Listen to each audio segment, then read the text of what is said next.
Subscribe करे खातिर लाल button दबाई और भोजपुरी के ताजा अपडेट पहिले पावे खातिर घंटी वाला बटन दबाई।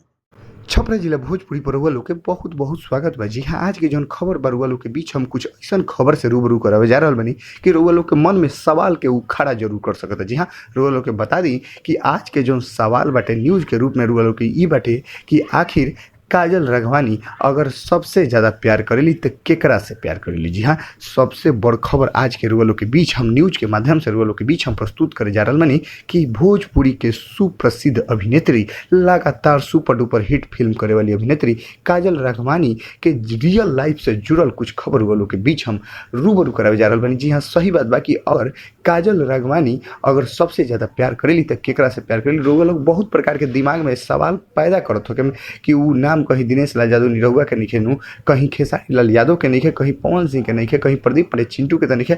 लेकिन रउआ लोग के बता देम, ये बड़ा क्लियर जरूर कर देम कि आखिर काजल राघवानी सबसे ज़्यादा प्रेम यानी प्यार करेली तो केकरा से करेली। रउआ लोग के बता दी कि काजल राघवानी से जब ये बात संवाददाता द्वारा पूछल गई तो वो बतौली कि हम अपना रियल लाइफ में कभी माई बाप से ज़्यादा कोई के प्रेम हम नहीं कैले।